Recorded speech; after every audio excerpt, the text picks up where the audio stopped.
Episode की शुरुआत में हम मिरोनकुन के दादाजी को देखते हैं जो टैन्यून पर हमला कर रहे होते हैं, लेकिन ग्रेट एल्डर उन्हें रोक लेते हैं और मिरोनकुन के दादाजी से कहते हैं कि नियमों के अनुसार अगर कोई तुम्हें मारे तो तुम उसे मार दो। फिर टैन्यून कहता है कि नियम बदलना एल्डर्स के हाथ में है। योरू बड़े स्टूडेंट्स को दोषी नहीं मानता, लेकिन आप मुझे दोषी मान रहे हो और यहाँ पर सारे लोग भी देख रहे हैं। तुम मुझे ऐसे ही नहीं मार सकते। और टैन्यून कहता है कि तुम मुझे बिना गलती के नहीं मार सकते। और टैन्यून मिरोनकुन के दादाजी को लड़ने या मरने की धमकी दे देता है और मिरोनकुन के दादाजी लड़ाई के लिए रूल बदल देते हैं और ग्रेट एल्डर उसे लड़ने को मना कर देते हैं। तो टैन्यून उनसे कहता है कि मैंने ये थोड़ा गुस्से में कह दिया, लेकिन मुझे उनसे लड़ना नहीं है।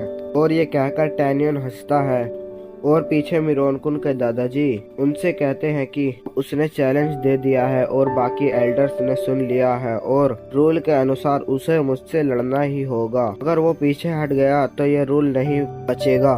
तो टैन्यून डरने की एक्टिंग करता है और कहता है कि मैं तुमसे नहीं लड़ सकता। तो मिरोनकुन के दादाजी कहते हैं कि हमारे पास दो ही रास्ते हैं। पहला रास्ता तुम्हें लड़ना होगा और दूसरा कि ये मैं मान लूंगा कि बाकी एल्डर्स मजाकिया हैं और बेवकूफ हैं और वो टैन्यून को लड़ाई के लिए बुलाते हैं। और टैन्यून हंसकर उनसे लड़ने चला जाता है। तो ग्रेट एल्डर महंगाई से पूछते हैं कि टैन्यून कितने लेवल पर है। तो महंगाई कुछ जवाब नहीं देती। फिर वो लड़ने लगते हैं। टैन्यून मिरोनकुन के दादाजी के लिए अपनी फुल स्ट्रेंथ में आ जाता है और मिरोनकुन के दादाजी पर हमला कर देता है, लेकिन मिरोनकुन के दादाजी उससे बचकर उसका पैर पकड़ लेते हैं। लेकिन टैन्यून उनके हाथ पर दूसरा पैर मार देता है और वो दूर जाकर गिर जाते हैं। और वो कहते हैं कि तुमने मुझे बता दिया होता कि तुम फैटल सोल्ड्रिन के 7th लेवल पर हो तो मैं तुमसे लड़ता ही नहीं। और वो दूर भागने लगते हैं। तो टैन्यून उनका पीछा करने लगता है।